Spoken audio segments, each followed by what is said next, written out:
Hello everyone and welcome to Voxel Viewpoint. We have tons of games to cover on this episode like Ghost Recon Breakpoint, Concrete Genie, Ghostbusters, Valfaris, and that's not even half of them. It's October 22nd, 2019. I'm Ryan Shepard, and let's get this show on the road.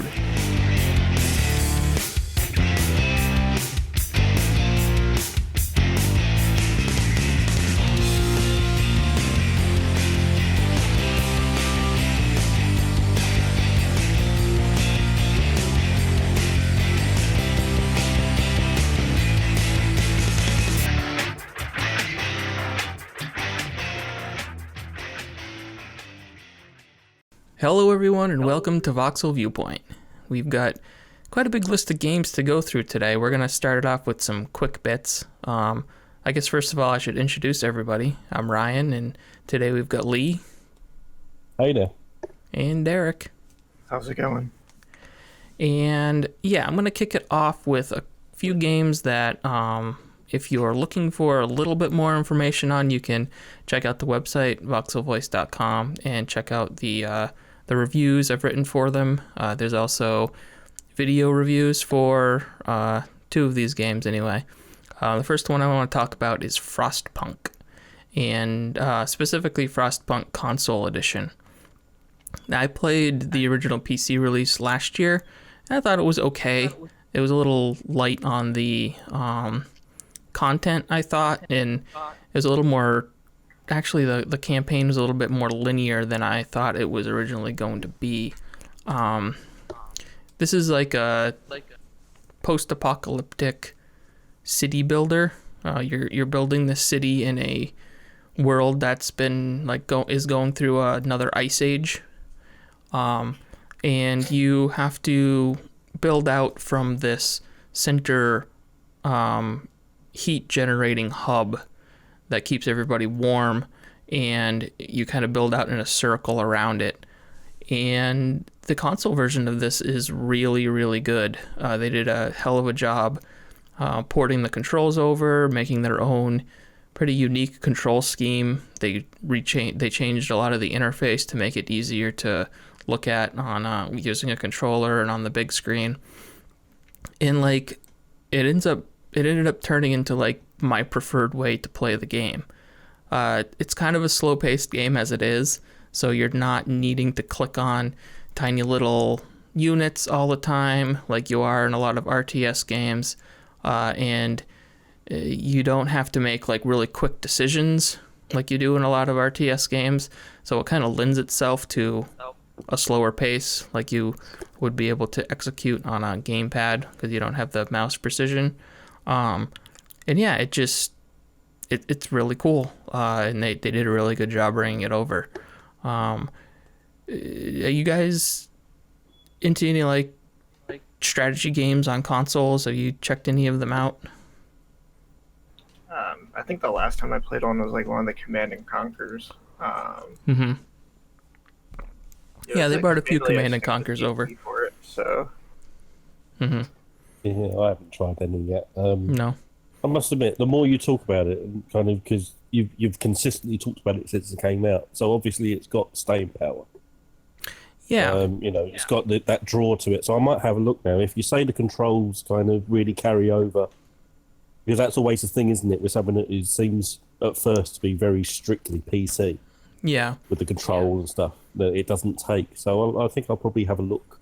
Yeah, this is one of the best RTS strategy control schemes I've played, and I've even played Halo Wars, which is kind of a big attempt from a ground up strategy game on console, and I think this is even better because I still had you still had to micromanage units in Halo Wars and stuff like that, and it never felt super great. But this is a little bit different. You're managing a city, so you're clicking on buildings instead of people, and it's got a cool setting too. And it's by the people that did This War of Mine, so it's kind of got that mood to it, like a little bit on the melancholy kind of end of the world is depressing kind of feel to it. I don't think it nails it as good as this War of Mine did in terms of like personal connection to people and stuff like that, but it does a pretty good job with its setting. So yeah, if you're interested in a strategy game on console, you really can't go wrong there. It's a solid one. The other game I recently reviewed was A Knight's Quest. This is like a indie traditional Zelda game. When I say that, I mean before Breath of the Wild. So this is like a more or less linear romp through some dungeons. You're collecting traversal items so you can get to new areas and stuff like that. And it has like the big, the kingdom's under attack by evil and you're the hero that has to go save the day.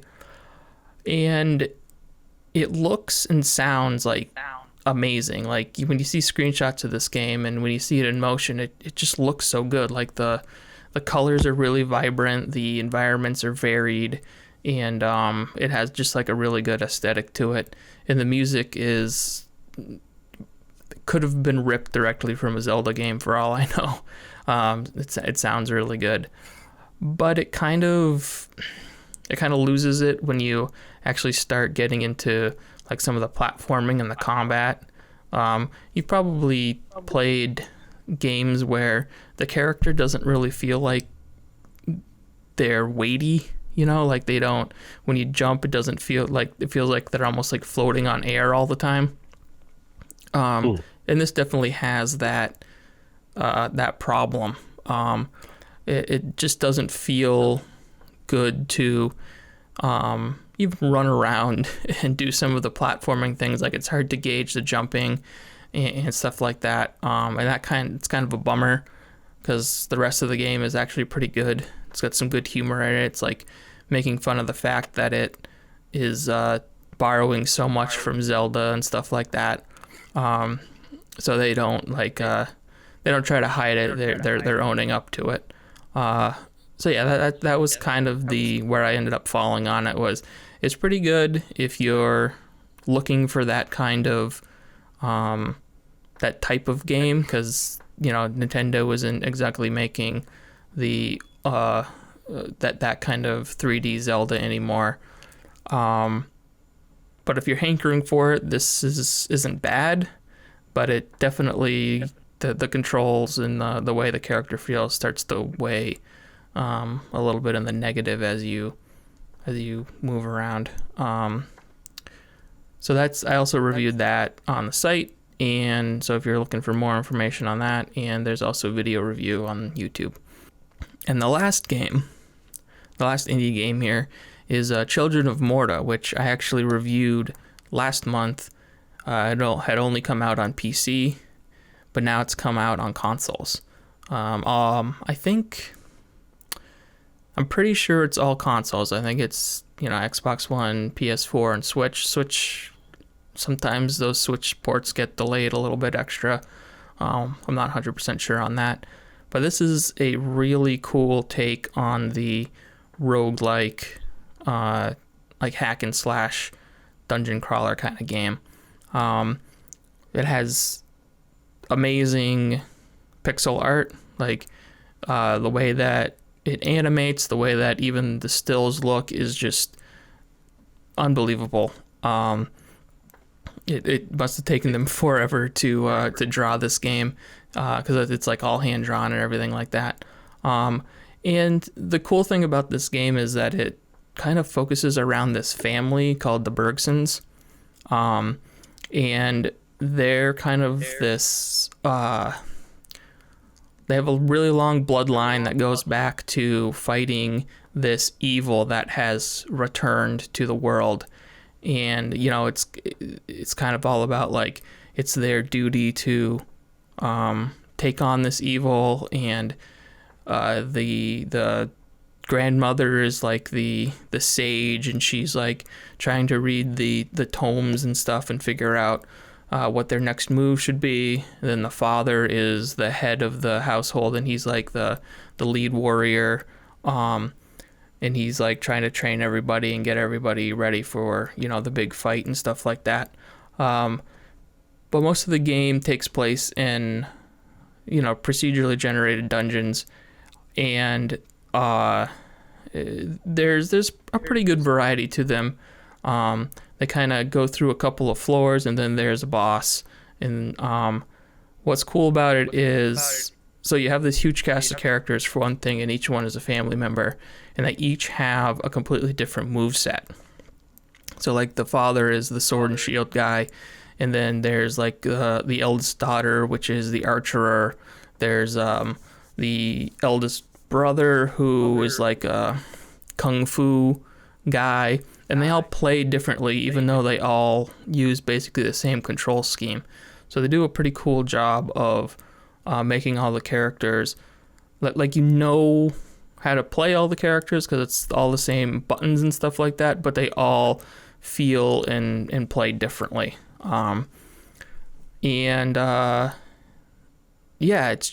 really cool how they tie in so like you'll go through a dungeon, and like you'll get to the end, but maybe you die. Like you don't actually die because it's a family member. So you just kind of there's some mysticism going on where you fall in battle, and then you get brought back up to the manor which everybody is living in. And then between each death, almost, there's like a very discrete story moment that unfolds, and it's really cool that how they're able to consistently deliver these moments, because there's just so many of them. It really kind of makes the roguelike part of it a little less monotonous, a little less unrewarding if you don't make it too far in the dungeon, because at least you're going to get this little piece of story that unfolds, and the story that they tell and the way that they develop the characters is really good. I really, really highly recommend it. As far as like the roguelike formula, dungeon crawler, it's probably one of, if not the best that I've played in terms of that style of game. Yeah, I think if you're into like the Diablo kind of loot and stuff like that, I think you'd be interested in grabbing it. I'll have a look. Definitely. It just looks so good. Like the graphics are amazing. Some of the best pixel art that I've seen. All right, well, that's my 10 minutes of plugs on stuff I've written on the site recently. All indie games, all really excellent stuff. And now we're going to move on to something completely different. Ghost Recon Breakpoint.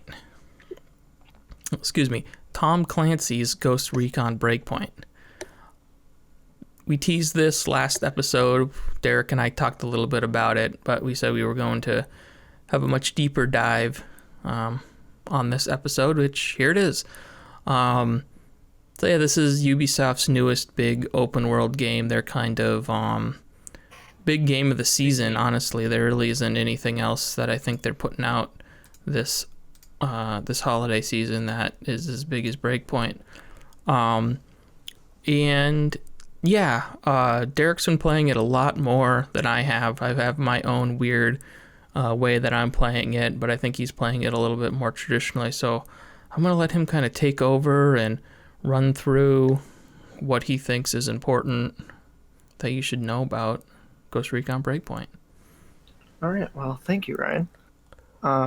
So we have Tom Clancy's Ghost Recon Breakpoint, which is a narrative follow-up to Wildlands. I believe they're not calling it like a direct, complete sequel to it, because they've changed up certain elements and kind of improved on the experience that Wildland was. One of the things they had mentioned was a lot of things that we had wanted in Wildlands.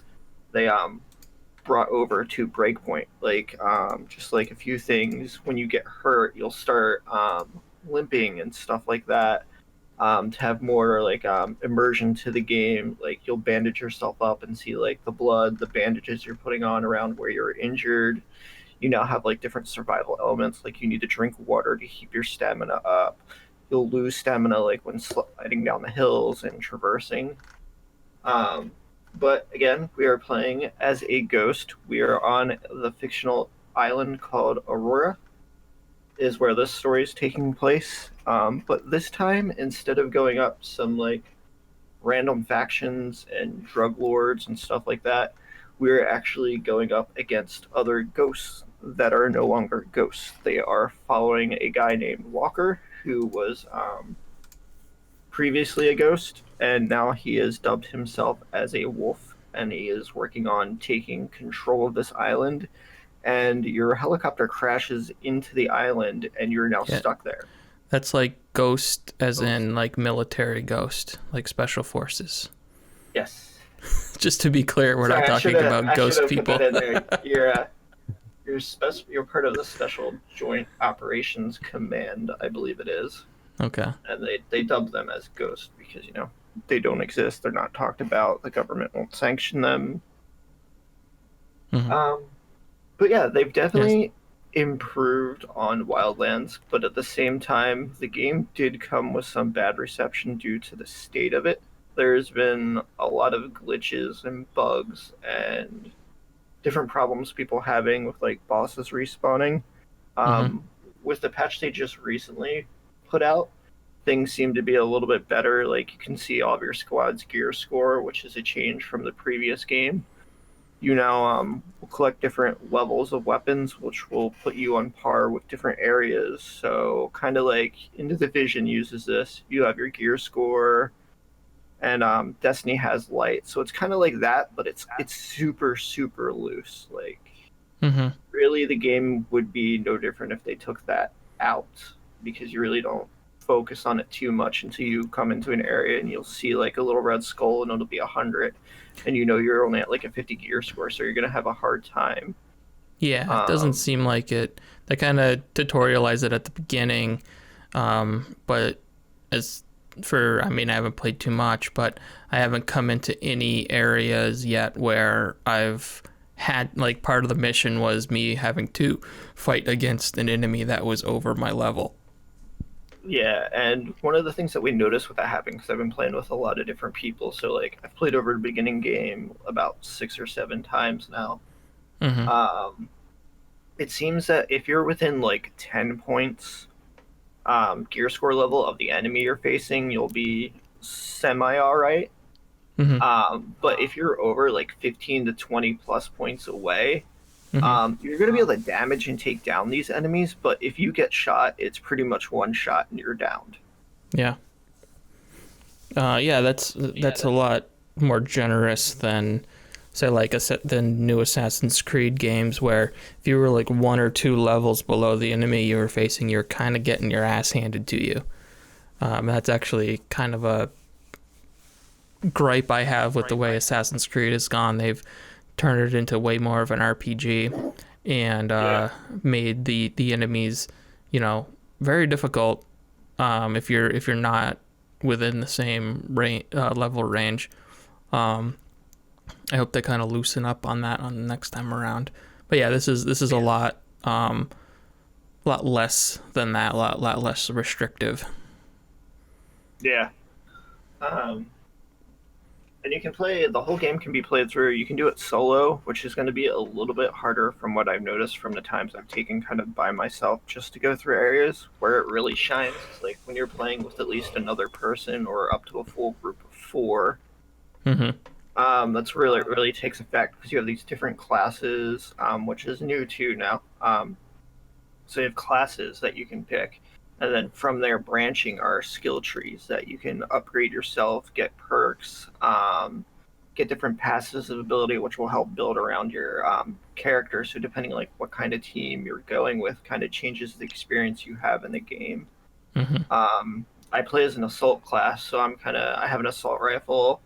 It gets bonuses for assault rifles and shotguns. So I use the main as an assault rifle. And then if I'm with the group, I'll have a shotgun, because then I'll be like down in there, because the other 3 people I play with mainly use like the snipers and the panther and stealth trees. But then they also have like a medic class, so they can heal you. They can send out their drone and give buffs for extra health and stuff like that. So it kind of really changes up the dynamic of the game too, where you could go into the same base and have a completely different experience depending who you're with or how you're approaching it. Because you could go in with silencers and it'd be just real quiet, slowly take everybody out, and then you can just raid for all the loot you want and have the area to yourself. Or you can go in loud and then sudden all chaos is going loose. Have you played any of the PvP? I tried to do a couple matches at launch, but it was taking a long time to load in. And then, like, once you'd go with a match, I guess instead of staying in like a pool, it would kind of kick you back to the main thing where it'd be looking for like a whole nother group. And it just wasn't working too well then. But they did just recently put out a patch that kind of stabilized some things. So that'll be something I'll be going back into now that I have the game completed, and be going through there, because it's also a little bit harder going into that solo. Because when I went by myself because no one else really wanted to try it, and I just got owned because you have like another team that's working together. Somebody's a sniper, somebody's out there looking for you because it's 4 versus 4, and you're in like a small to like mid-range map size. And it's just pretty much fight in and eliminate the other team. So if you're all just not communicating, just going around whatever, it's easy to get picked off pretty quick in there. Okay. So not really the highlight, but it's there if you want to check it out. Yeah. Like I said, if you have a group that you're playing with and everybody's down to go in and like wants to do that kind of thing, I could see it being a lot of fun.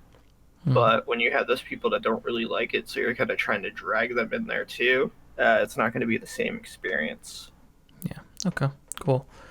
Yeah. So I've been playing solo the whole time, and I can definitely attest that it is much more difficult playing solo. It's if you, I don't know if it's possible to spec in a way that would allow you to go in guns blazing in solo. I imagine that there probably isn't, so you kind of have to be way more into the stealth systems and really scout out the base and find out where the enemies are you need to take out first, and then kind of like pick them off as they are like freaking out about why their partners are getting shot in the face with a sniper rifle. So that means I've gone sniper route, which gives me some bonuses in sniping, and I've kind of gone down the route of getting like boosting my sniper rifles basically, because there's drones in this game, which is kind of like a big part of the story, and there are the drones that you know from like reality with that are flying around with propellers and stuff. They'll spot you and things like that. But there are also drones that are on the ground that are like almost like tank kind of things. That's where the sniper class kind of starts to lose its luster, so to speak, because I can headshot somebody, a person, but I can't headshot a drone.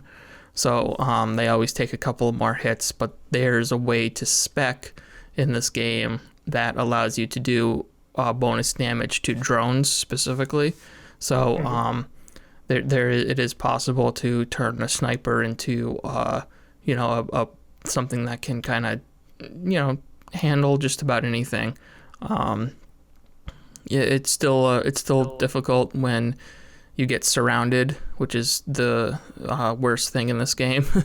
You can take dudes out from a distance all you want, but the AI isn't really that dumb. It will try to flank you and circle around behind you, and that's where things get dicey, especially when you're solo.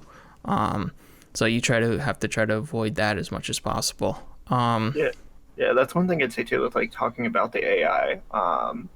The game world is also more full too than Wildlands was, so there's a lot less empty spaces and a lot more filled spaces. And the AI is definitely a lot smarter. Because like you're saying, they definitely do flank. They keep that up. They get harder. You'll have like helicopter patrols going on because your enemy this time is trying to control this island and keep control of it. a very certain way, where Wildlands was like all these different factions having these different areas, and then each different area kind of interacting a different way with you. To where this is, it's you're going against one enemy. Yeah. They have this island, you're in one spot, and Yeah, they're like an organized military force, you know? yeah, They're- so like they'll have like a drone go overhead looking for you too, and if that drone spots you, you'll have like a battalion of wolves come after you. Sometimes it'll be 3, sometimes it's going to be like 5 or more, depending on where you're at on the map. Yeah. I haven't had that happen to me, but I have heard about that, and I'm not looking forward to it. Yeah, and it's hard because like sometimes you'll get like a prompt, but if you're like in the middle of it and then all of a sudden that hits, it can cause some like chaos, especially when you get a couple of us, because we'll be like, oh, you can drop down prone in this game, and then you can like if you're in the swamp, you'll like roll around in the swamp or the mud or the woods wherever you're at, and you'll kind of cover extra yourself camo. to get you'll get camo to conceal yourself from these different things. But like if everything's going on and one person doesn't hear it, it's gonna drop them down, and then you have no clue what's going on because you have a mini map in the game, which is super useful. But all of a sudden you lose your mini map. That just goes static, and you have no clue where these guys are coming in from until you actually see them. Yeah. Yeah, so playing solo is obviously a different kind of game than playing co-op, where co-op, you're kind of sticking together and you got to do kind of whatever the other people want to do, like communicate on what you want to do. With solo, you're kind of free to do whatever you want in the world. And I've just been kind of playing it the way that I play like in-game Far Cry and Assassin's Creed, where I'm just kind of, I grab a helicopter. Of course, there's no helicopter in Assassin's Creed, but you know what I mean. I grab a helicopter and I'm just buzzing around from location to location, just checking it out, like seeing what's going on, clearing out the map. There's like special gun hunts that you can pick up. I'll just say, we don't need to get into it, but the mission screen with all of the different stuff is ridiculous. And oh my God, like it takes a while to learn. It's so confusing, but a lot of the menus in this game are confusing. But you get clues basically, and that can lead to different kinds of investigations. And one of those types of investigations is getting a special weapon. So I've been doing those because I want some cool guns. Some of those have been pretty hard. So if that's what you've been working off, like I'm giving you like hats off. Congratulations, because I've gone into some of them and like nope, I can't do this. I've got to wait till everybody's on and then remember about this one. Yeah, that's the thing is like if you're solo, you got to play it completely different. Like if you're doing assault, running in with a shotgun or even an assault rifle, I can see getting just destroyed. You have to survey the area, find as many people as you can, and then really pick your moment to get in, because if you alert that base too early, you're just gonna get swarmed. And I've been, I'm equating it a little bit to Metal Gear Solid 5 and the way that even like the gameplay is, and especially the world map and the way that it's just kind of open and you can run around wherever you want. And then you have these clusters of buildings and enemies and stuff like that. But it's a lot more challenging than Metal Gear Solid 5 ever was, because I always felt like in MGS5 you could, even from the beginning, you could just kind of go in and mow everybody down if you wanted to. But this is not that.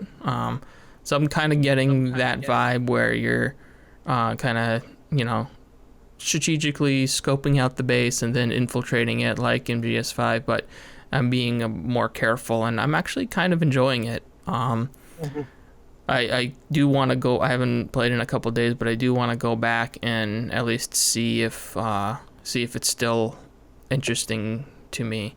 I don't know how far I'll get, but for this one too, with how much like negative has been going around about it, there's been a lot of new players and people that don't normally play these type of games have been coming into it, at least with the groups I've been playing with, and really enjoying it. So like there's a lot of people that like played Wildlands and they didn't like it, but they've come into this and they're just like blown away by it and want to like keep playing, and they'll message me, "Hey, you on tonight? What time you getting on? When can we do this? Are you rolling with a group?" Yeah. So that's been pretty cool to see. But just like a couple quick things to go through at the end here. You can now like modify your weapon some, so you can attach equipment to it, and then they have a gunsmith where you can kind of like RPG like upgrade it. But once you upgrade like a certain weapon, let's say you have an AK-47, but then you put all your resources into getting it to the MK2 level, because there's 3 levels for every gun. And later on you find an AK-47 that's like 10, 15 gear score higher. The good thing is you pick up that and you have all that unlocked still, so they're not hindering you for going around and trying different weapons. They're kind of letting you upgrade, and then as soon as you get that new version, you still have the stuff you've kind of unlocked. So that was kind of cool. So it's kind of like, like I said, it's like a loose little RPG system and gear score system to try to adapt from other games, because it's been popular with stuff like in Division and Destiny with the light leveling. This is definitely a loot game. So you're going to be picking stuff up and you're going to find something new and you're just going to throw the old one away. It's not like some games where you'll pick your weapon and then you'll constantly be upgrading that one weapon or something like that. The only thing that I think it's great that they let you unlock those tiers and upgrades per like the entire, for that specific, for that type of gun. But it's not that type. Well, I guess it's confusing because it is just, if you unlock those things for AK-47, it is just for AK-47. Yeah. It's not for all assault rifles. Yeah. And there are a lot of assault rifles. There are a lot of different kinds of assault rifles. There are a lot of different kinds of snipers and sniper rifles. And in fact, I think I've maybe picked up 2 AK-47s the whole time I've been playing. The loot pool's been weird. And I wish it was more for like gun class as opposed to like gun brand or whatever. Because it seems like there's just so many different versions of assault rifles and so many different versions of this and so many different versions of that. And they don't, at least so far, I haven't really found, like I picked up an M4 or whatever, and then I picked up, I don't know, it was like a G14 or something, I don't know what it was, but, I didn't really see any difference between them, there wasn't like, it didn't really seem worth it to have these 2 completely distinct guns when they kind of looked and operated in the same fashion. So I'm not really sure what the thought process was on that, other than, making you spend extra skill monies on upgrading both classes. I'm enjoying it, and I'm planning on going back. I'm glad I got it for the Uplay Plus on PC, because I only paid $15 for it, and I probably don't expect myself to play it much more outside of when my subscription expires. But I'm glad I did check it out. And I'm having it's like a non-serious game that I'm jumping into and just kind of screwing around in as like a palate cleanser or something like that. Yeah, that's like the thing about it too, is like I could loosely tell you what the story was and I have it beat. Because a lot of times we're like, oh, let's keep doing stuff, so let's skip through the cutscenes, like who cares? Yeah, and that's how a lot of those multiplayer focused games go. All right, I think we'll move on now. That was Ghost Recon Breakpoint. And now we're going to move on to Concrete Genie, which is a PlayStation 4 exclusive, I believe. Yes. Yeah. And Leigh is all about this because I haven't played any of it, and I don't think Derek has either. So, Yeah, no, I haven't. run us through, Leigh. What is Concrete Genie? Well, I thought it was going to be quite easy. Now thinking about it, it's actually quite complex, so you have to break a lot of things down. This is kind of a character action whimsical type of adventure game. Fairly modest sized game with big ideas. It takes elements of Jet Set Radio, for instance, mixed with kind of a little bit of kind of expanding and lighting up the world of maybe an Orient Blind Forest, mixed with a little bit of epic Mickey Mouse. It's a game set in a town called Denska, which used to be a kind of a wonderful whimsical city, and it's been overtaken by kind of nasty industrialist stuff, and it's drained all of the life. Those capitalists, those dirty capitalists, those bastards. So it's made everything drab, and it's taken all the life and the magic out of the city. And you're a boy called Ash, who's kind of got dreams of being an artist, and kind of his parents taught him to paint in his books. And but it's a beat down city, and he's a bullied boy. And bullies attack him and take his book of those bastards and take his book of art and throw pages across the city. Kind of magically, so you've got to go and find your pages of your book because you're sad. And on your travels, you find a magic paintbrush that helps you kind of married with the pages you find from your book. It turns everything magical, and you can use murals on the wall to kind of paint your way through puzzles to unlock, not quite a Metroidvania, but definitely unlocking stage by stage part of the city.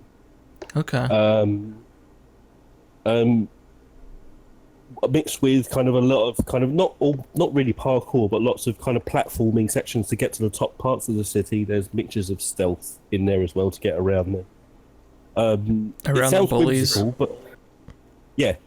And you can distract them and call them backwards. It sounds whimsical, but it's actually quite an emotional game in a weird way. It deals with kind of emotional, physical bullying, kind of abandonment of kind of peer figures and stuff like that. It's actually quite sad game, but the whimsy of it is kind of you can create these things work in gameplay things as templates. You know, each thing's a template where you can start with a basic kind of thing, because you have these. This is very hard to explain, actually. You have kind of these puzzles. Okay, so on a wall. Yeah, so you got a puzzle on a wall. What do you do? What do you do with the controller? Well, this is what I thought. This is a hard thing to explain. So you have these templates, kind of that your starting block. So there will be like a string of lights that you have to are actually built into the industrial city that you have to light up. So you use one of your many templates to kind of extend to touch them, to liven them up, to spring them up to open the next section of the thing. So, but the template is very small. You use your artistic kind of ideas and your thoughts within the template that you pick to extend it to actually kind of, so you have an artistic interpretation of how you get to that, which I thought was going to be on the touchpad. On the thing, but it's not. It's actually motion controlled. So it's tipping with a 6-axis and stuff like that, which at first is quite daunting, but after about 10-15 minutes, it's really intuitive, and you really get to create smooth lines and kind of winding reeds to the top. You can be quite creative. You're not really bound as well to kind of just stick it to puzzles. You can be as creative as you want on any wall you can find in the city. So if you just want to go and paint, you can paint. Yeah. But the one thing you can do is create genies, that are murals on this wall that kind of you can create yourself. Like say you have a template, you can pick it from like several different templates, and you can create your own genies. Okay. But they have different elements. So you have like a fire genie, which can kind of burn down certain parts of the kind of the environment to get you to a certain place, or an electric genie, or a wind genie, which then moves across kind of environmental puzzles. So they really manipulate the environment, and you can interact with them, and you can like, tickle them with your brush and stuff like that. Now, is this kind of like freeform where you can make these, or are there specific spots that you can make them? You can make them wherever you like. Okay. You can put a genie, you can wander them around, kind of. But there's you can do whatever. There's obviously, spots where you need to put a particular genie, but you if you have to have them to extend. Yeah. If you put a fire genie in the wrong spot, it's not going to really do anything. No, but you can still it will still be alive. You can still wander around and interact. Okay. It's really kind of an interesting way to do it. You can really kind of expand what you do with this. Like so the platforming elements where you go to the rooftops to try and sneak around the area. Like I say, it's not quite a Metroidvania, but you kind of unlock your progression as you go through the town. There's like 4 specific parts of this big, massive town that you go through. It does offer a lot of creativity, and it does create a lot of whimsy and stuff like that. It's really nice kind of thing to play. It's but I'm on the fence as to kind of how it's delivered to you, and there's some things that maybe don't work quite as well. As you get further in the game, you'll see opposing genies that aren't tied to the murals that attack you.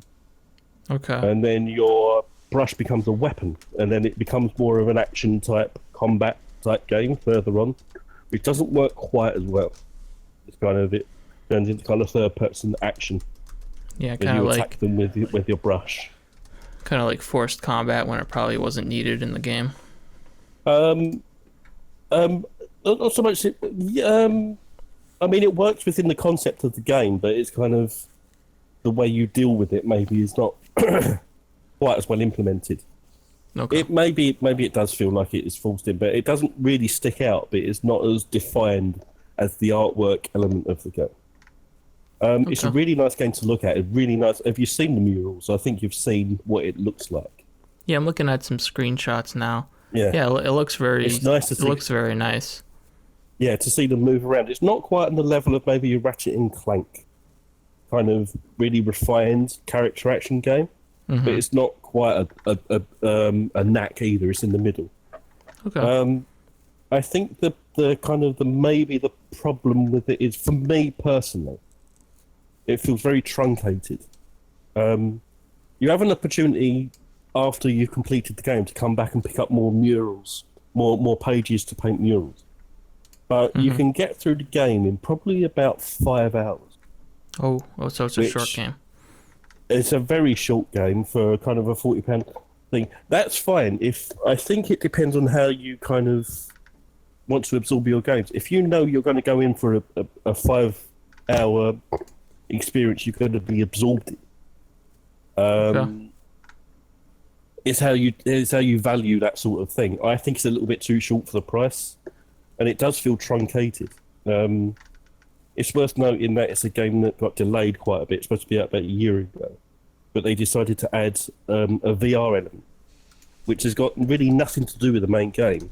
It's a first-person type VR experience. It is quite short, and it's basically kind of first-person easel, where you can do what you want within the VR. With some sort of task within it, but it doesn't really have any connection with what you do within the game, within the narrative of the game. And it does feel a little tacked on. And it does feel like maybe if they hadn't spent time doing that, this is just speculation, they may have tried to expand it more, because it feels like you could have got more out of it. If you could have maybe kind of spread it out another 5 hours, this would be a fantastic. I would recommend it highly. Yeah. It's just expand it. $30 over here. Oh. Yeah. I mean, That's not so bad, That's I not guess. But so I bad. still feel. I think the problem is it does feel truncated. It does feel like they would have Rushed. expanded it if they could. No, just kind of. It definitely doesn't feel rushed. It feels like a polished game. It just feels like No, I mean we rushed don't in have time terms of to- like, okay, we got to wrap this up. Yeah. Like the story and stuff like that. yeah, we would have expanded this more if we had the chance, because it kind of maybe the latter combat. If they had a chance to expand the game, maybe add another 5 hours into it and expand it. That combat thing might have been more easily like inserted into the game, Yeah. and it might have flowed even and just like banging in about like 2/3 of the way through. And like, here's some combat for you. It's like, whoa, what's Okay. going on here? Maybe And, they might have time to flesh it out and like have the flow of the game more. But it feels like it's kind of we have to wrap it up. But it's a really interesting game. It's like I say, if you like, I don't mind if I pay 30, 40. I mean, it's 40 here, but 30 there. I don't mind if I pay that because I know I'm going to get the experience that I want from 5 hours. I would highly recommend it. It's really kind of more deep than you would think it is, more rewarding than you think it is. Did you ever play Okami? Yes. Is the painting kind of like that? A little bit. Okay. A little bit. It's a lot 'cause- more fluid to paint in that. Okay. Yeah, Yeah, well, it's a little bit. I know using the gamepad is like the analog sticks for like the remasters and stuff is kind of crappy, but I think the original version used the Wii motion controls. So that I could imagine with when you're talking about moving the PlayStation controller, the gyros and that probably would be a better experience.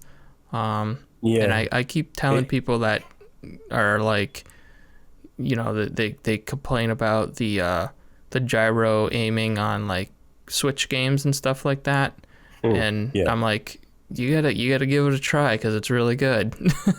It really gives you a little bit more precision. I feel like they don't give it like more than 2 seconds of trying it before they give up on it. Yeah.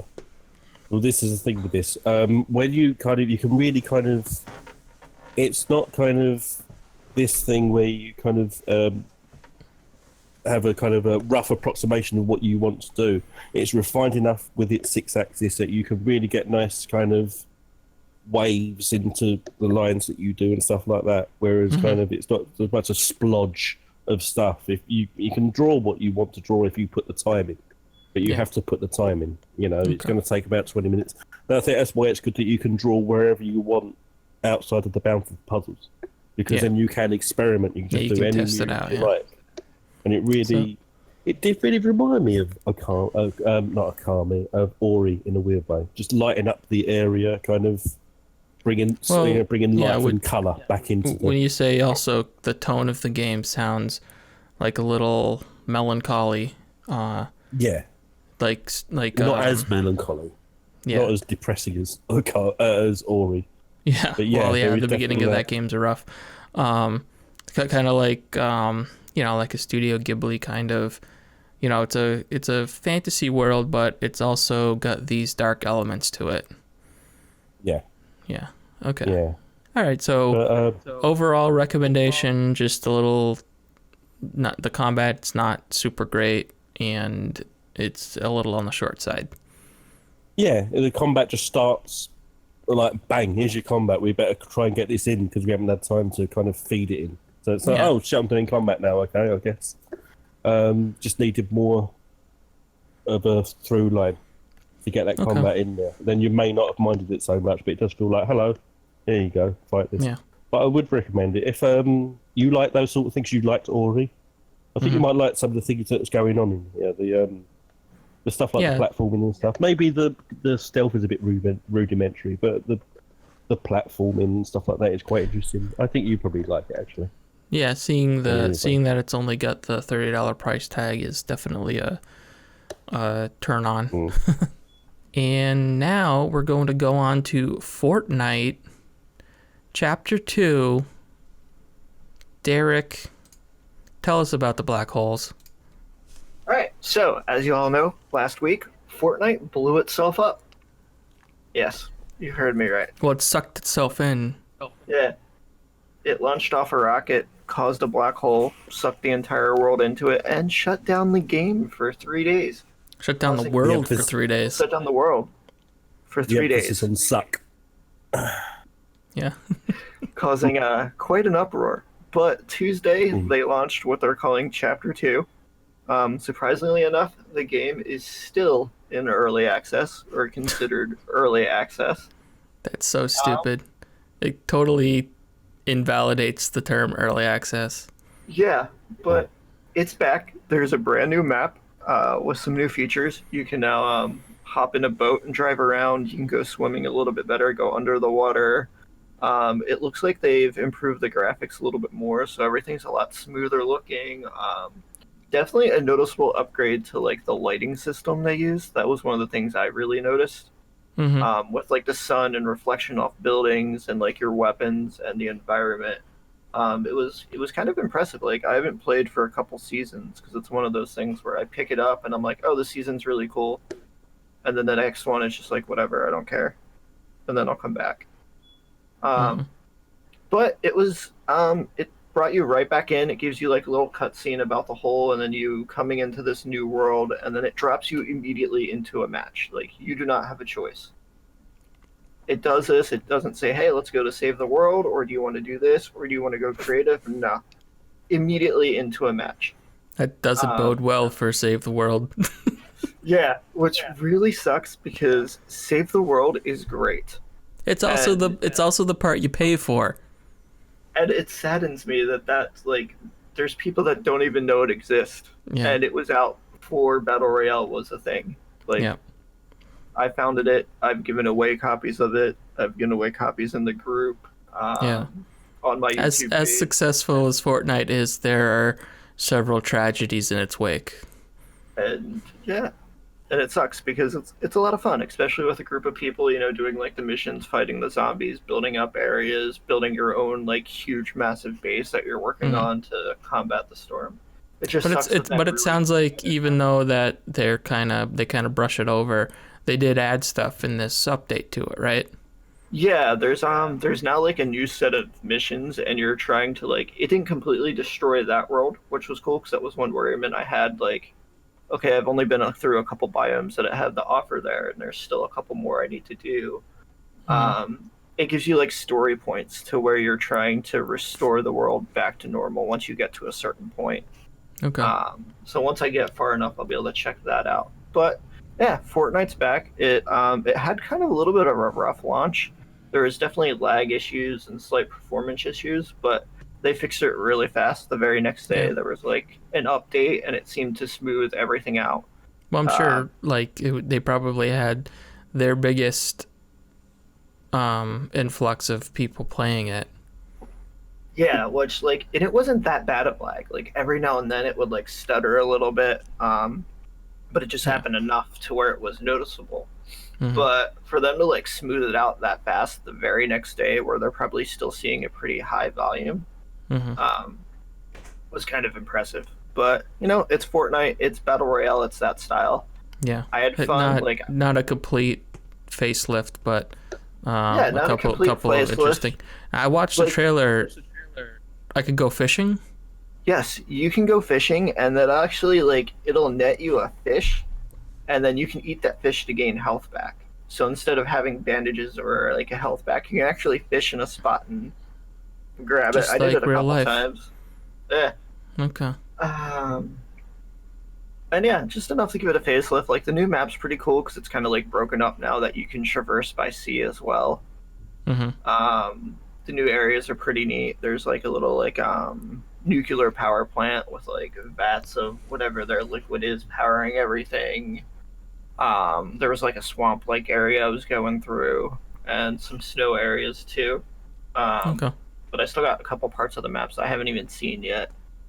And Battle Pass is back, but now they have like more, you can level up more ways. So instead of just doing those challenges and really having to grind that, like almost everything you do in every match is going to net you some sort of XP towards your Battle Pass, which is really nice. Like fishing? Yeah, like you get like I think like the first time you fish, or if you fish in a certain area, like they still have those little like quest things to do. Mm-hmm. But on top of that, like looting, surviving for so long gets you these badges, which will net you some more experience in the match. Okay. Um, so it got a little facelift, but it's nice. I'll probably play it for a season and then back off for a bit unless they do something completely crazy again. But this could probably hold them for a while, depending what they do with like story wise and changing the environment. Okay. Cool. That is Fortnite Chapter 2. The kid game. The game for kids. All right, Leigh. Who are we gonna call? Go on. Yeah, that. So this is Ghostbusters. Oh yeah, you were gonna call Ghostbusters. Yeah. That was going to be witty, but I dropped out after Fortnite, and then it's like you said something. I'm like, oh yeah, okay, yeah, Ghostbusters. Yeah. This is kind of a remaster of the 2011 game. Okay.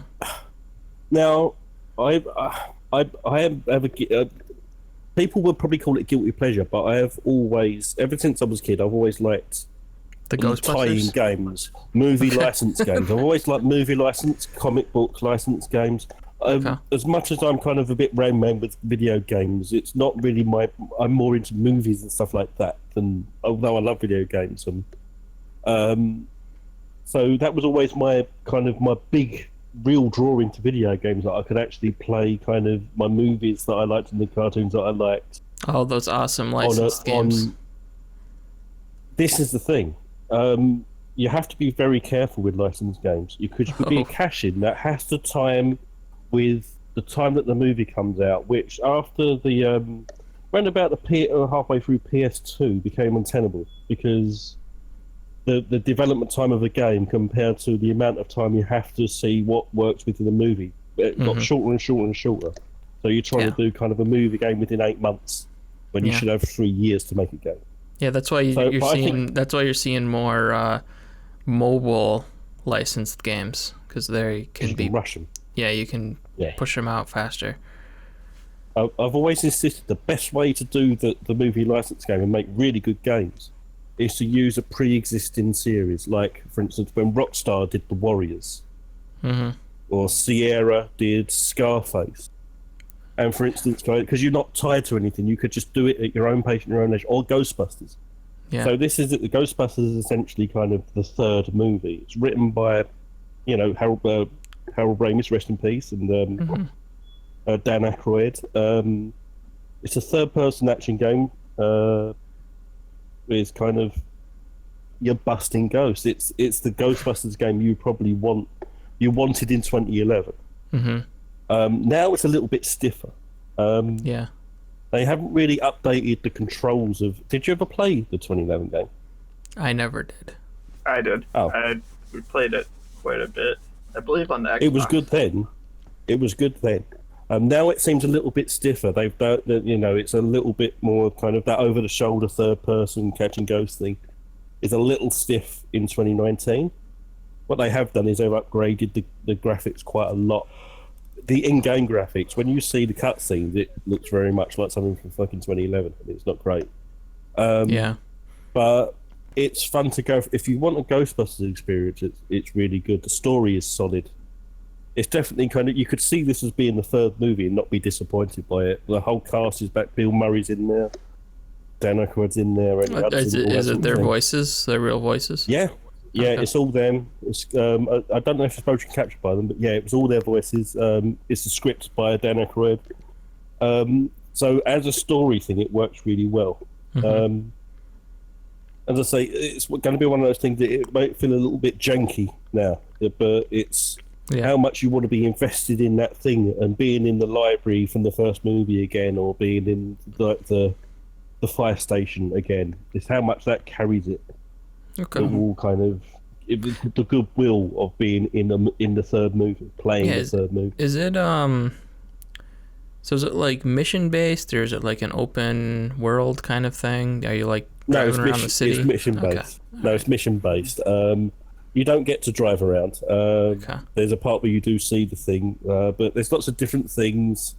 You can do different angles. You're kind of outside, inside buildings. There's a bit where you fight Stay Puft Man, Marshmallow Man again, Of climbing up course. the side of a building. So it's Yeah. like turns into a kind of a like first person type thing. Okay. There are some things that are removed from the 2011 game because there was a decent kind of Ghostbusters multiplayer. You had co-op multiplayer where you kind Yeah, of ran your own business. Because I had heard Yeah. that they had released it without that part of it intact. Yeah, it don't look like it's going back in either. I don't see any position for them to put that back in. But that was quite cool, kind of racking up your bank account and stuff like that. That was really cool. But if you can get past that thing, if you're one of those things, if it's one of those things where you kind of you want to give it the goodwill of something that's from 2011, it still stands up, I think, as kind of one of the better tie-ins to a thing that doesn't feel. It is obviously it's a cash-in because you're trading on the name, Right. but it feels like they wanted to make a game. They presented Well, this game. We want to do this. I mean, if they we went and don't- they got the cast, they got the writers and stuff like that, they obviously gave a shit. It wasn't just like a throwaway Ghostbusters game. You know, they don't. The problem with a lot of the movie tie-in games is that like the talent that creates the movie has no connection to the people that make the game. So, the quality in writing and performance and stuff like that is just such a big difference. And like you said, the farther we got along with the development time of games versus movies, the more rushed they became. So there was even less of the like collaboration and stuff like that. That's why it's like I think if any of these big games ever it's also kind of the reverse problem with the trying to turn games into movies where the people who made the game don't have any connection to the movies. So the themes and the quality of the writing and the game or whatever just doesn't come through in the movie or something like that. Yeah, definitely. But, I've heard a lot of people are very nostalgic about Ghostbusters. This particular, there's actually been even like the really old Ghostbusters game is like on NES or something like that.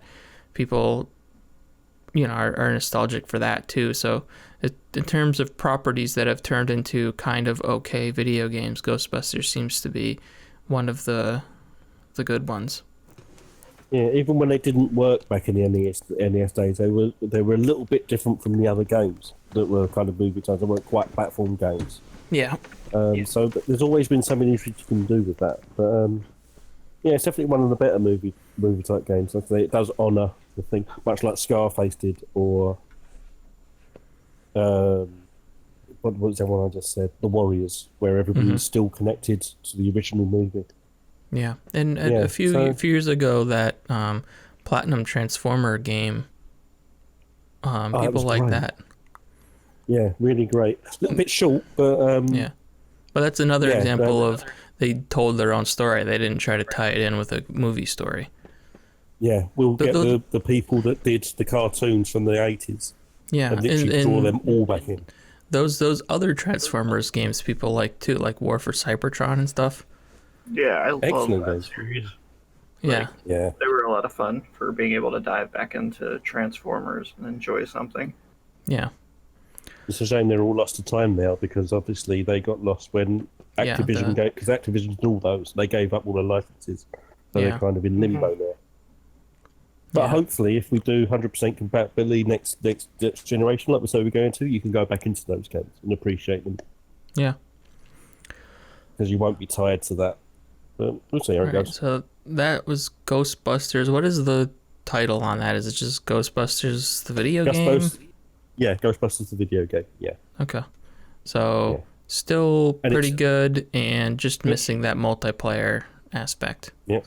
And it's $19.99. It's so cheap, it's ridiculous. Okay. So, yeah. Speaking of pretty good movie tie-ins, Zombieland, the game, or whatever it's called, Zombieland 2, the game, is burning up store shelves. Leigh has graciously taken his time to really dive into this one. How is Zombieland 2 the video game, or whatever it's called? Well, Zombieland's double tap road trip for some reason. It's a mouthful. Why not? This is literally the opposite what we were saying here, where you pull out a pile of shit and tack it on to tack the license on at the last minute. Now, Zombieland is quite. Are you familiar with Zombieland, the movie? Oh yeah, that came out. That came out right at the right age for me. I was like, high school or something like that, or maybe a little bit past that. So it was like it's right there. Zombieland 2, not so much, but Zombieland, perfect timing. Yeah, but it's got that irreverent bullshit, isn't it? That kind of that banter, along with like the quirky kind of forceful rule breaking stuff. Yeah, great cast: Emma Stone, Woody Harrelson, Jesse Eisenberg. Yeah. It was really when that came out, it was like a really standout. But Bill Murray, speaking of the movie the game we were just talking about. Do you have any regrets? Maybe Garfield. Yeah. So this obviously takes on from the film. This has the characters from the original and the new film in it. So you've got a facsimile of Woody and Eisenberg. Why is he in this? And those people. This is a twin stick shooter. It's funny. Last week we were talking about twin stick shooters and whether Contra really hacks it. This makes Contra look like a fucking masterpiece. It really does. This is such a bad, cheap, nasty, cynical piece of, I'd like to point out, $40 game. Another one. That feels like it's an early PS2 game that was shovelware then.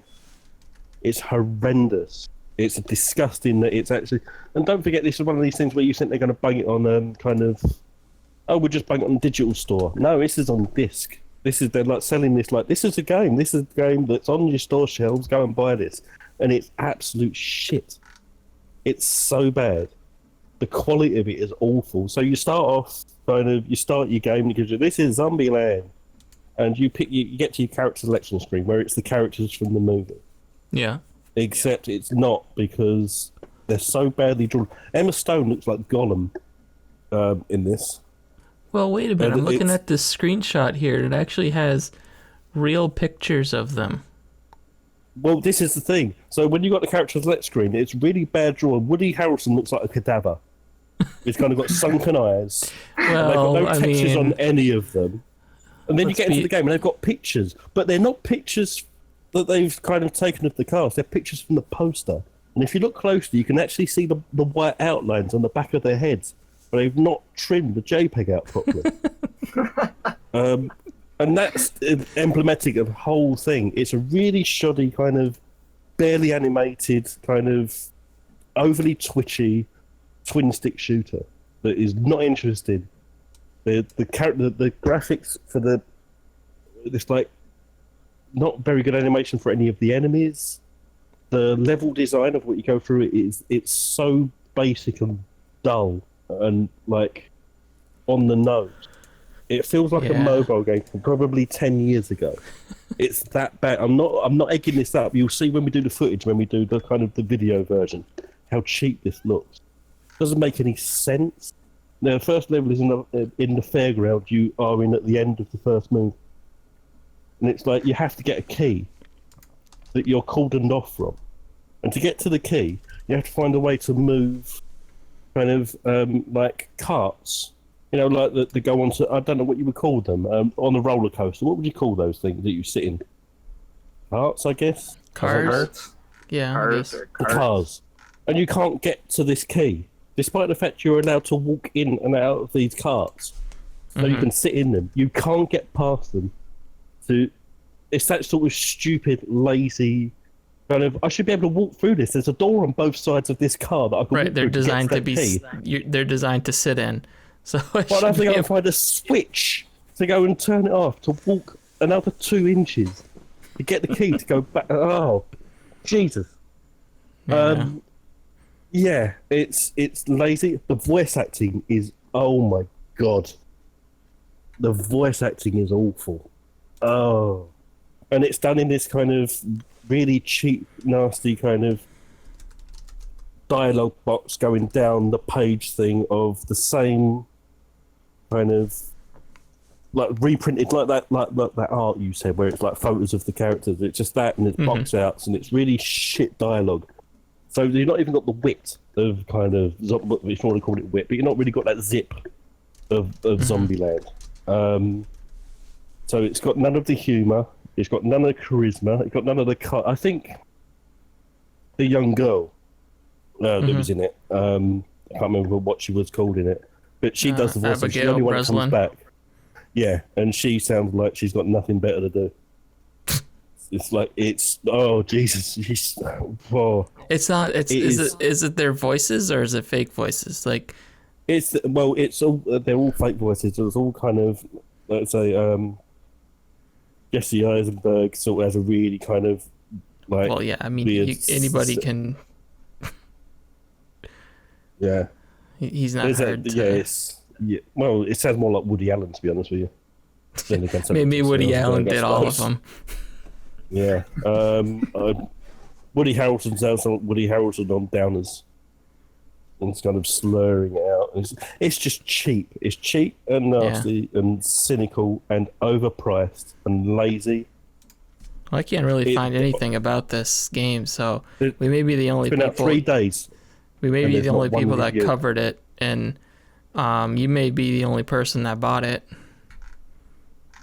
I know a lot of people that bought it. I know people that bought the Switch version and it doesn't work. Okay. It doesn't start. It doesn't even start. It doesn't fire up. You put the cartridge in and it doesn't fire up. So I know people have had to take it back. Maybe that's... Because it won't even fire up. Maybe that's a blessing. For them, not for me. My one worked. Yeah. Yeah. I had to play the that's thing. why you need to buy the Switch. You need to get the Switch version. Yeah. Should have gone on fucking Switch, I know, right? Double tap. Tap once to install, tap once again to uninstall. Yeah. I'm literally, I think, I might be the only person that's reviewed this 3 days in and there's no reviews on the internet. There's no reviews on I can't find anything. There's nothing on YouTube. It's probably because they can't play it. They all got Switch review code and they can't play it. They can't play. Leigh, get the right. We're gonna feature you on all of our channels. Yeah. I've got the scoop. This is it. We're going to go viral, guys. We've made it. Yeah, you get the scoop of something. It's a pile of shit. It's insulting. What annoys me the most is what I just said earlier, that I like these sort of things. This is the sort of game that makes people go, I ain't touching the games that kind of are based on stuff, other franchises, because this is the worst example of it. It's one of the worst games I've played this year. Yeah, it might be like, the worst. Like you were saying, it's a type of game that they don't make anymore because even to make something like this probably cost way more money than they're gonna make on it. Who's the developer and the publisher? Who are the... Some wanker. I don't know. I honestly don't know. Woody Harrelson. He might have done it when he was stoned. Yeah. Maybe. It's so insultingly bad. Well, I didn't know if it was like an Activision joint or something. Yeah. Or THQ Nordic, because they're probably going to start doing shit like that. No. It's a little bit further down the run than that. Looks like it's a good high voltage. Okay. Oh, then. Jesus, that'll explain it. This will tell you, kind of, you do this, you've got a special move that doesn't make any sense outside of the world of Zombieland, where you kind of can turn Woody Harrelson into a whirlwind. that doesn't animate. They just spin. He sticks his arm out, and they just like a T-pose, and they just spin him around the area in like Like a a- whirlwind. Like a top. Yeah, so they animate a whirlwind, but it's that cheap that they can't do a circle. So it looks like a hexagon whirlwind. So it's got a jag around, like you would see in a PS2 game from about 15 years ago. Yeah. That sums it up. Someone spinning around the screen in a T-pose with something that can't be drawn as a circle. Yeah, back when I couldn't even draw circles in games. Yeah. Back when wheels on cars were squares or hexagons. Yeah. Oh, Jesus. One of the worst games. It might be one of the worst games of this generation in the respect of this is a wide release that nobody's bought because I think they're onto it. I don't But know, it's still man. a wide release. The Quiet Man was pretty bad. This is worse than the Quiet Man. Oh, whoa. Because it doesn't even play well as a twin stick. It's so twitchy and horrible that it doesn't even play very well. Oh, it's horrible. Neither did the Quiet Man. The few moments you played that game, that boss fight. Oh my god, I'm having flashbacks. I'm having PTSD over here. Starting to shake over there. I can hear the tapping. I played through that game twice. But the thing is, in some way, you got enjoyment out of that because you could make fun of it, and you. I don't know. I'm enjoying this. I can't You're believe it's enjoying got what? you talking this much about it. Like, I'm enjoying you talking about your suffering in this game. Contra's a masterpiece Yeah. compared to this fucking thing. It's horrible. Yeah, but at least you laughed. You had fun ripping apart and doing your own commentary to the Quiet Man. This doesn't even have that. This is just an insult. A waste of money. It's literally a wasted gift. It is more money than the Quiet Man was too. $40. Are you taking the piss? Yeah. This should easily be a mobile game from 10 years ago that's free. It's that quality. It really is. It's so bad. Considering Concrete Genie was $30. Yeah. When you have the choice. Yeah. It's All a right, terrible, so terrible game. That was Zombieland Double Tap Road Trip. Oh, I need to lie down now. Out on all the major platforms. And now let's reverse this. Let's put this in another direction. Valfaris. I don't know.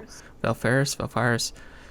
This is a I'm gonna say Contra-like, seeing as we are talking about Contra quite a bit. And it has this so it's a 2D shooter. Very, very tough. It's meant to be very challenging. It's by the same folks that made Slain, that game that kind of launched at first not too great, but then they came out with a better, solid Slain Back from Hell edition. Yeah. Which was more of like a Castlevania, I think. And yeah, this is a 2D side-scroll shooter with a very vibrant, very unique, heavy metal infused cyberpunk future aesthetic. It's a weird mix, but yeah. So like imagine you're flying in a spaceship, right? But the spaceship is in the shape of a vicious wolf and blood is dripping from its mouth. yeah, really, it was supposed to be a wolf. I thought it was like a rat. I think it's a wolf. I don't know. Either way. Somewhere there.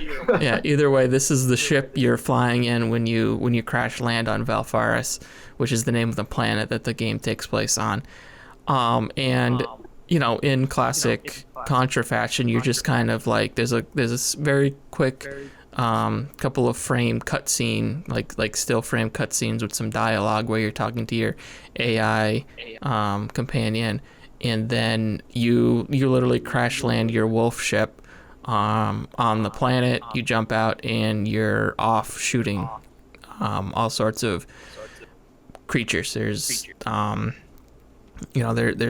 there's other wolves that you're fighting. There's plant monsters later on. There's soldiers that are shooting lasers at you, and it's all. What's that? The little robotic sentry things. Yeah. There's a pretty big variety of enemies, and the more I played it, the more I realized it was more of a boss rush than I thought it was going to be. There's a lot of like real challenging boss fights, and they're all pretty varied. Like there was one that was I was fighting this insect that was flying around, and once you defeated it to a certain level, it picked you up and brought you over to this other area where you were fighting the insect, but you were also having to deal with additional enemies that kept spawning. And it really pulls no punches when it comes to the difficulty. It throws a lot of enemies at you. They do a lot of damage, and you have to be on your game when you're running through the level. There have been some challenging platforming sequences as well, where the lava is rising up from underneath you, and you have to jump up a corridor while also dealing with enemies and stuff like that. So there's been some of that. It really pulls a lot from like the classic Contra and Castlevania kind of tropes in that way. And yeah, just the attitude and the heavy metal vibe is so everywhere in this game. Like the soundtrack is obviously this like pounding cyber metal soundtrack all the time, but then like whenever you get a new gun, so this isn't like Contra where the weapon upgrades, they float around and you pick them up. You'll, after a boss fight or at certain moments, you'll actually get a new gun that you can swap out at the save points. And whenever you get a new gun, there's like a heavy metal riff that plays, and he like throws up the devil horns and rocks his head back and forth. So it leans into it. Yeah, Leigh, you'd love this game. Yeah, they did that with Slane, didn't they? Yeah, he beats the boss and he sticks a sword into his and he just swings it down around. Yeah, this is down on that. This is very much a Leigh joint, metal fused with Contra. And not to mention, like, the whole point of the game is you're returning home to kill your father. Yeah, because he's some horrible person. Like, I don't know if that changes later on, but that's pretty much what I've gotten of the story. Right, that's pretty much the story. It's like, who knows why, but that's what you're doing. And in order to do that, you have to run through all of these very unique looking environments with all of these unique enemies and pick up all of these crazy guns. And there's like it expands a little bit more out from the traditional Contra formula. You are collecting this upgrade currency called blood metal that once you collect a certain amount of it, when you get to a save spot, you can go in and upgrade your weapons. So like you want to, there's actually kind of a lot of weapons in the game, and you have a primary gun, which is usually like a pistol, and then you have your heavier gun that it like uses up this special type of energy, and then there's also a sword. So Leigh, there's a sword in this game too. And there's a sword button. You hit Y and it's the melee attack. But you also get different kinds of swords. And if you melee attack somebody, that gives you the energy you use for your more powerful gun. So there's like a whole system working there to balance out. But yeah, you kind of choose the guns you like the most and you upgrade them, and there's a lot of really cool guns. There's like the last gun I got was a flamethrower, and it actually has a pretty long range, and it's really great at like the basic enemies, like enemies that take one hit or something like that. You just can kind of like rotate the stick around in a circle and just kind of like burn all the enemies around you, and it's pretty good. But yeah, there's been some challenging moments along the way, but it never seems, at least I haven't gotten to a point where it seems unfair or anything like that. It just, yeah, like most of the time you can see what you have to do. It's just a matter of executing it. There's never been a situation where I've been like, well, I have no idea how to beat this. Yeah, it's kind of like learning how everything's moving and interacting. Like, it's taken me a couple times to do some spots, and even when I was streaming, I was like, well, I'm kind of stuck here because I'm trying to execute this right. You know, especially when you're popping around systems, you know, kind of coming back with that control scheme and trying to like remember what buttons what. It can be kind of tricky at times. Mm-hmm. Yeah. Yeah, I'm just really enjoying it. I loved when I first saw the game. I loved the visuals and stuff like that, and you know, the art is just awesome. Like it's like you know, like vibrant too, like when you kill the enemies, how they kind of like explode into pieces, and then like the little shield or whatever that energy is that uses for the shield you have and for firing your heavy weapon kind of like spins around and comes into you. It just works together nicely. Yeah. I forgot about the shield. The shield, you can throw the shield up and that uses your special energy as well, but it can like bounce certain types of projectiles back at the enemy, and if you hit it like almost like a counter or a repost to a incoming shot, the shield will actually catch it, and then you can throw it back at the enemy that shot you with it. So there's like a timing element there too that you can take advantage of.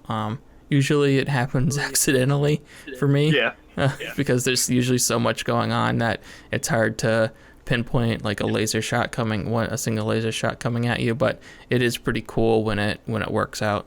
I kind of like the checkpoint system too, because it's different. Like, you're not just like trying to plow through these areas to hit the next checkpoint. If something happens, you've actually got to find like a little piece, and you'll activate the checkpoint area so that you'll have that next further up checkpoint.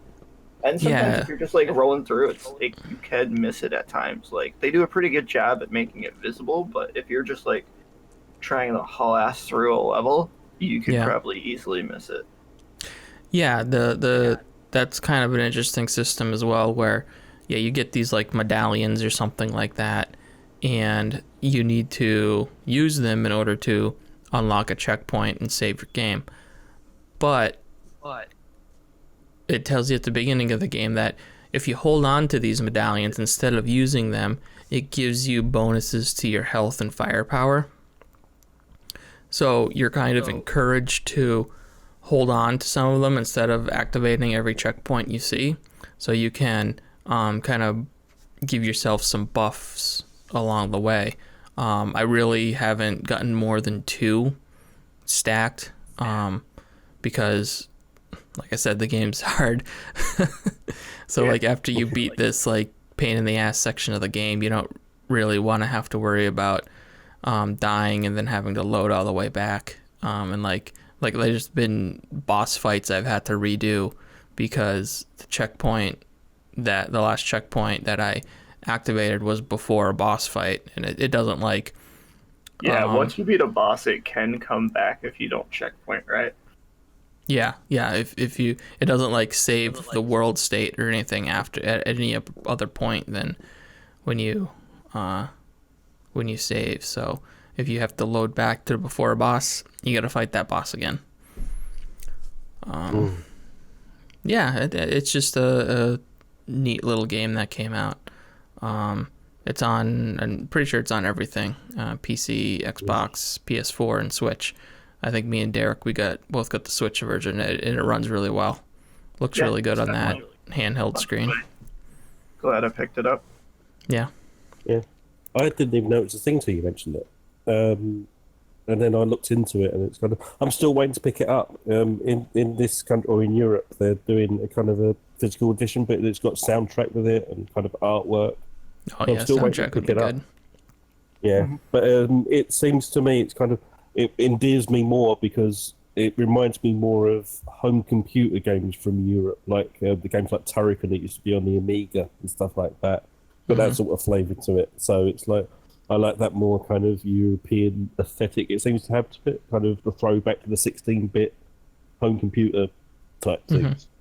Yeah, so yeah. I do like the look of that. It's pulling from a lot of that era of gaming, and I think it does a good job of like balancing like modern mechanics of like the upgrade systems and that the interesting save systems while also keeping like the gameplay and like the challenge and stuff like that pretty old school. So I think they did a pretty good job. It's definitely better than when they first launched Slain, which was a gigantic broken mess. So I guess which is good because like looking at Slain was the same thing. I saw it and I thought it was going to be really cool, and then I got review code for it, and they basically said, "Hey, can you not review this because it's so bad?" Yeah, that's literally what they said. Oh man. And I had already decided that I wasn't going to put any more time in it because it crashed, and the character felt like garbage, and it was this very challenging, very precise game, so you couldn't really have that kind of cruddy character control. So I was just like, I don't know what I'll do about this, but I'm not gonna spend time with this. And then they literally said, "Hey, can you not cover this? Because we're gonna fix it, and it's bad." They even took it down off Steam. Oh wow! Did it take them long to fix it? I don't know. I don't think the Back from Hell edition came out too much later. But they did, that version definitely fixed just about everything that was wrong about that game. So apparently they learned lessons from that and put it into and making sure Valfaris came out good the first time, which is good. Because I think there's definitely talent and a vision there that hopefully they can keep making similar games. All right, so that was Valfaris. Really, really good recommendation on that front. So that's gonna bring us to the end here. What are we looking forward to? We got Outer Worlds coming out. That's 2 weeks away, actually. And Luigi's Mansion at the end of the month. I don't think there's anything else I'm really gonna get along the way. Is there anything you guys got your eye on?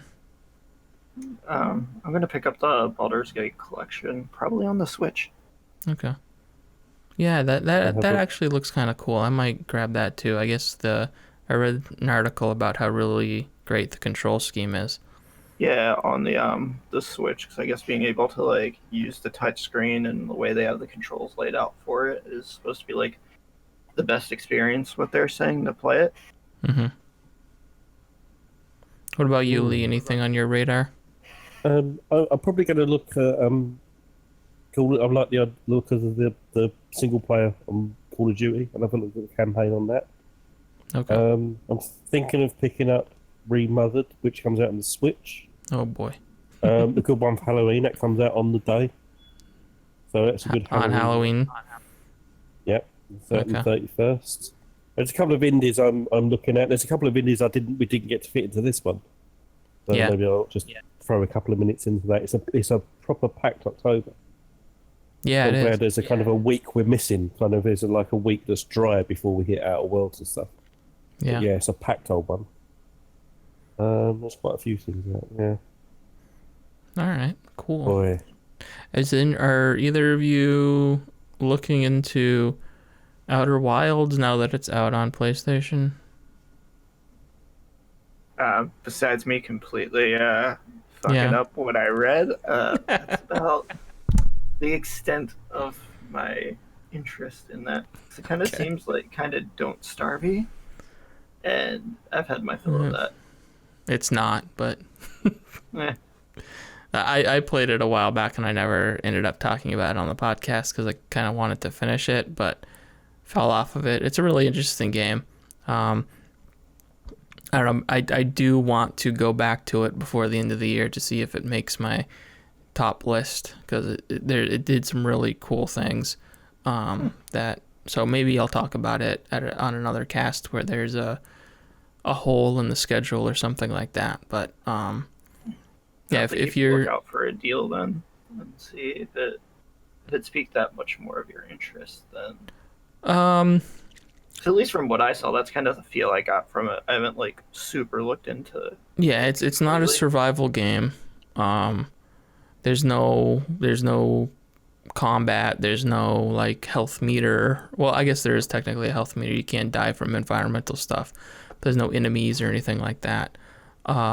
It's kind of like a free roam adventure game, but like the old kind of adventure game where you're trying to figure out like what you're supposed to do next in like this huge, like it's not huge, but this pretty big solar system. And what was really cool about it was like you see the solar system and there's like these 4 planets and you're like, oh, that's not too big. But then you get to the planets and they are so dense with stuff to find and stuff to explore that is like immediately like, oh my God, this is way bigger than it led on to be.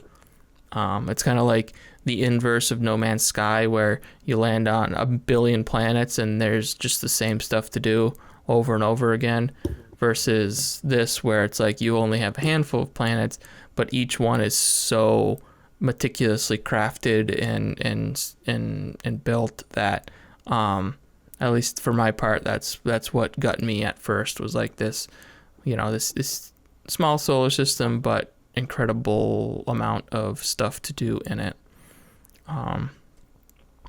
It's very story driven too. So you're like, it's literally the whole point of the game is you're trying to uncover like the secrets of the solar system and stuff like that. So, yeah, it could definitely be more interesting than I've led on to believe. Yeah, it's interesting, but it ended up for me being a little too free form. Like I didn't know what I was supposed to do next, and that's why I ended up falling off of it. I put a lot of time into it, not making any progress, and then something else came out or something like that, and I lost interest in it. But I kind of want to go back with maybe like a guide to kind of give me a little guidance on what I should be going for next. Because from what I heard from other people that have played it and beat it, the conclusion to the story is pretty satisfying. Nice. Well, there's a few more things out a couple of weeks. The same week as Call of Duty, there's Outer Worlds, there's Medieval. The remake of Medieval. Yeah. There's a demo for that Trials. if you want to check it out. I'm alright, it's Medieval. Trails of Cold Steel 3 is out. WWE 20K. Oh boy. That's kind of commercial suicide week, isn't it? Because whenever it decides to come out the same week as Call of Duty, and he expects to sell a game. Right. So that's going to be a packed one. Yeah. Right. All right. Well, I guess that's going to wrap it up then until next time. I'm not even sure what we're going to talk about next time because we're scheduled to be recording the week of all of the releases. But maybe we'll tweak that a little bit and we'll see what we can do. Plus it falls on our Halloween week, doesn't it, as well? Yeah, it does. It falls on we're going to try to do a Halloween stream week where we play scary games each day leading up to Halloween. So stay tuned for that. Maybe that's what we'll do for that week. We'll skip the podcast and we'll come back the next week with a whole bunch of games that we played. Not sure. We'll see. Stay tuned.